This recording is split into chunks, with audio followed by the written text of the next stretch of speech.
The paper you'll see me using throughout the project is a Prima collection called Seashore.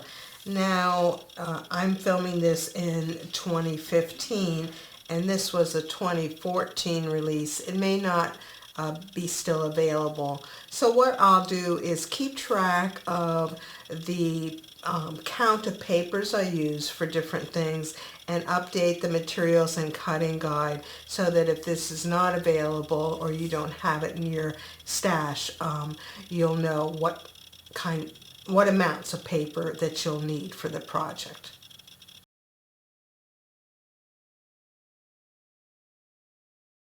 So I'm going to start with pattern paper for my end walls and side walls, and the side walls will each take a piece that is 2 3/4 wide by 5 1/4 tall, 2 3/4 wide by 5 1/4 tall. And for the end wall, you can cut a rectangle that is 6 5/8 inch wide by 8 3/4 tall, 6 5/8 wide by 8 3/4 tall, and you could cut a rectangle to that shape and then cut this house out of it or piece out of it. I'd like to save just a little bit more of this paper, so what I'm going to do is measure over my 6 5/8 and then measure up my 8 3/4. So here's my 8 3/4, and if you're not concerned about saving paper, just cut the rectangle and go from there. But so I've got my 6 5/8 here, I've got my 8 3/4 up here. I want the top of my building to be near that 8 3/4, and I'm going to leave about a 1/2 inch because we're going to score a 1/2 inch here at the bottom. And then I'm not going to try to cut exactly on that line. I'm just going to draw a line that's about a 1/4 inch bigger on those sides and come up here to my 8 3/4 line at the top, and then I'll take these sides over just a little bit above the points here. Now again, it's a lot simpler just to cut a rectangle and proceed from there, but if you like to save on paper, that's just the way I'm going to go about that. And then I'll just cut a strip of 2 3/4 inch wide to deal with these two pieces over here. So I'll be back when I've got that cutting done.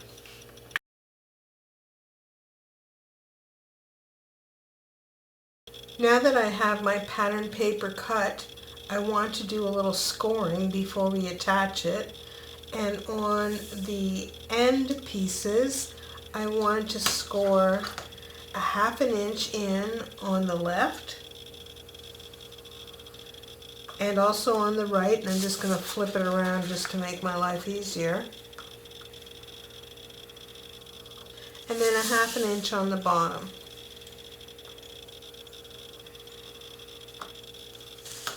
So 1/2 inch left, right, and bottom.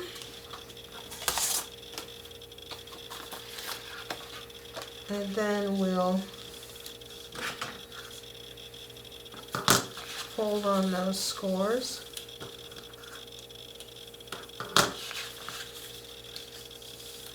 The ones on the left and right will allow us to wrap the paper onto the end walls, and the bottom one will allow us to wrap the paper onto the base and have a nice finished edge there.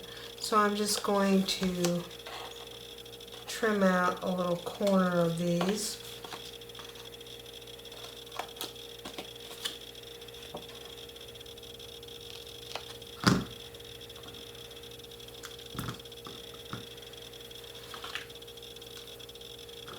So that is our paper ready to go. Now on the chipboard, I've added score tape here on the front. I've added around each of the window openings, around all of the edges, and then I just filled in here above the top windows. and we're going to have a little extra roof piece that comes in here, and this will just make sure that the paper is sturdily attached to the chipboard, so we don't have any pulling away when we go to attach that paper. And then also on the back, I've prepped around the windows. Here you can see I used 3/8 inch tape. I think 1/4 inch would be sufficient. So anyway, so now what we want to do is attach this to the front, and when we do that, we want to have the bottom edge coming right to this fold that we've made here, but you can see there's some play left and right. I think you can see that wiggling there. There's 1/8 of an inch of play there, and when we attach this down, we want to center that 1/8 inch of play on either side, left and right. So there's about a 1/16 of an inch here. That'll allow a chipboard wall to come in and fit there. So that's the purpose of that. So bring the bottom just right up to the crease and center this way. And remember, you're attaching down the side that has all the score tape on it. So I usually attach just one edge, make sure, you know, and remove score tape from one edge first.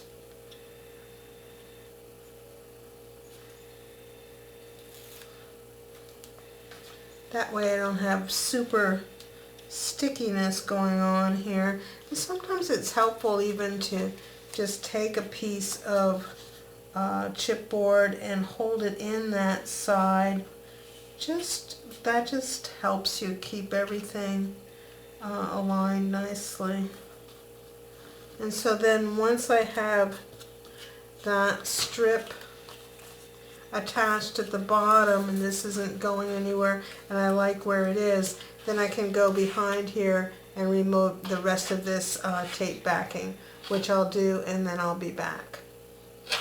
Now I have my chipboard attached to my end wall, and I've got it nicely burnished down. And now what I'm going to do is wrap the window openings, and to do that I'm going to first cut a slit. Well, I'm starting about 1/2 inch down or so from the top and coming to within 1/2 inch of the bottom, just in the center. And then from each corner I'm going to connect to that slit. I won't do all of them for you, but then we'll remove this score tape backing.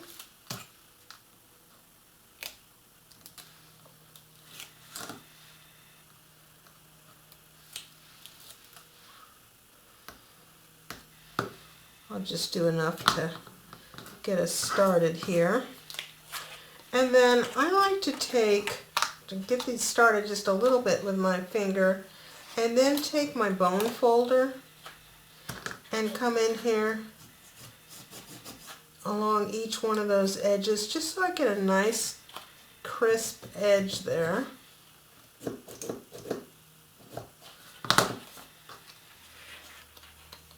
And then I'll just continue to fold those over.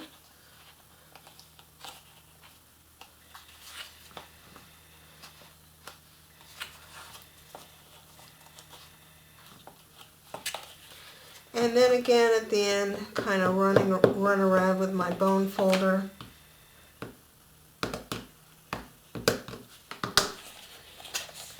Now you could take some ink around this edge here. And so I'm going to finish doing the rest of these openings, and then I'll be back. So I finished folding in the paper around all of my window openings, and then where that paper covered up my score tape here on the back, I've added some additional score tape so that when we go to put the windows in, there'll be something to hold the windows on. Now definitely I would use a 1/4 inch, and I put the score tape on here originally, and just to speed things up I just ran some long strips. So you're going to have some extra stickiness in here, or else you can just keep your score tape more to just around the window openings.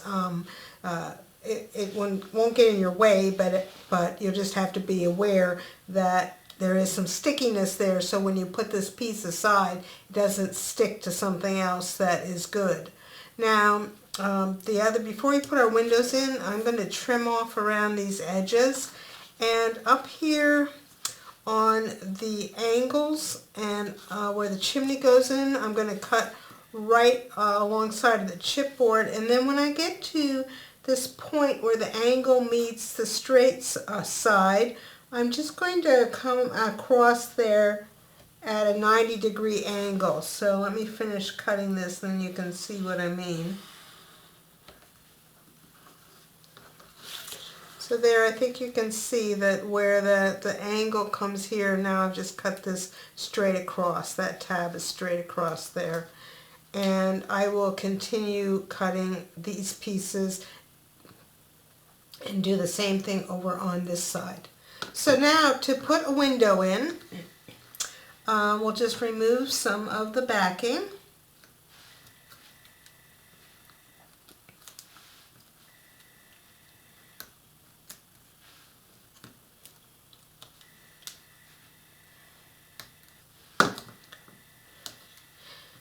I don't think I said this in the Windows video.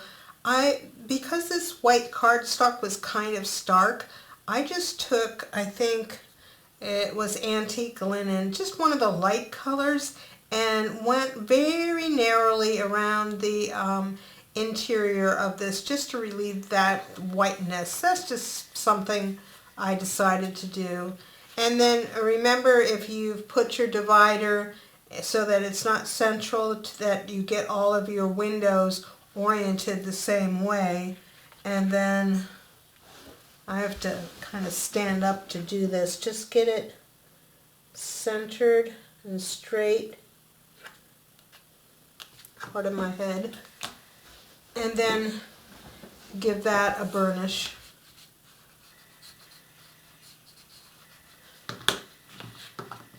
And of course you would repeat that for the remainder of the windows. So I'll do that and then I'll be back. So just a couple more things to finish up this end wall. And I think you can see that I've added some little pieces here. These are cut from chipboard, medium weight chipboard, and just from the scraps from cutting out the windows. And then I've cut them 1/4 inch by 1 inch. And I just used the reverse side of the paper I used here, just something with a little bit of contrast. You know, it can be whatever you want, or obviously this is an optional step as well. And then I inked the edges, and I put some score tape on the back, and then I'm just going to center them just a hair underneath the window. And give them all a good burnish. Just I think it adds a little bit of something to those windows. And then we're eventually going to put an inset base on the house, and just to help us with that task, I'm going to put one of the ledger strips, and the cutting guide will list how many ledger strips we'll use by the time we finish this project. I'm just going to hold it back about 1/4 inch from each edge, and I've made a mark there and just cut this off. This ledger strip is cut 1/4 inch by 12 inches, and I've just made a few, and then I backed it with some 1/4 inch score tape. Now, I've gotten pretty used to judging a 1/16 of an inch, or the width of the chipboard, and that's what we want to do, is hold this back the width of the chipboard from the bottom. Now if you're not very good at judging that, you can just take a piece of chipboard and hold it there while you put this down, or hold it there and make a line, just something to help you get this ledger strip in place. You don't want it to be less than that width of a chipboard. It's not going to be the end of the world if it's a little bit more, so that'll take care of that. And possibly I'll want to ink these edges. I haven't decided yet, so I'll wait for now. So I'll repeat this process for the other end wall.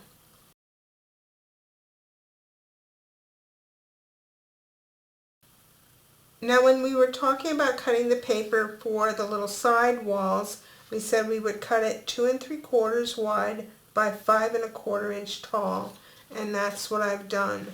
Now when there's 4 end walls, and we need to make 2 with left tabs and 2 with right tabs. So I have 1 each of them sitting out here. And I have directional paper, so I'm paying attention to that as well. And so I've scored a 1/2 inch in on the left and a 1/2 inch on the bottom for the this left tab one, and I've scored a 1/2 inch in from the right and a 1/2 inch in from the bottom for the right one. And I think you can see that I've got score tape is on the outside of these long tabs here. Now the other thing that I've done on these to prep the chipboard is, instead of just using a 1/4 inch tape all the way around, on the open non-tab side, I'm just using an 1/8 of an inch tape. And that's because we need to be able to pick up this paper to slide a tab in from the other side. So if you just remember that the 1/8 of an inch tape is going to go on the side opposite where the tab is. And then I've prepped on both of them, I've prepped with score tape, and I ran the vertical pieces first, and then across pieces, and then I have a little piece down here on this bottom tab. And then on the inside of these 2 pieces, I've just prepped for adding, for when we turn the window edges in with that score tape. So when we go, and I'll just do one, they're the same, they're just opposite. When we go to put one on, we'll first remove our score tape backing. I'm just gonna, this is such a small piece, I'm just gonna remove all of the backing here.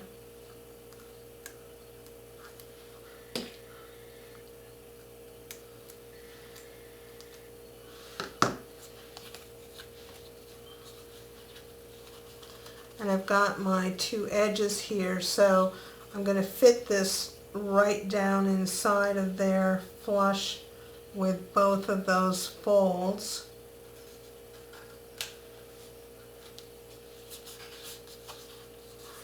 And then we can peek in here, and the one that's next to the tab, we can take that one off, and we can attach that one at this point. You don't want to attach any of the other paper at this point. So the only score tape backing that I removed from the paper is the long vertical edge that was next to this tab. This top edge is still loose, this side edge is still loose, and the bottom edge is still loose. So now we'll mark for the window, cut out the window, and put the window in just like we did before, and then I'll be back. So I've wrapped the edges of my window, I've put the little window ledge on here, and the last step I want to do is, just like we did on the end wall, is to come and cut a little piece of ledger strip to go at the base.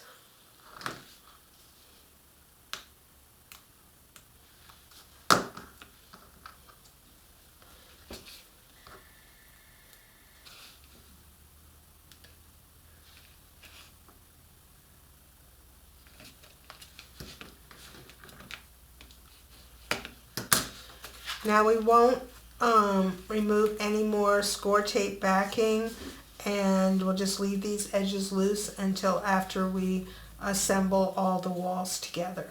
So I'll repeat that for my other walls, making sure that I make 2 lefts and 2 rights.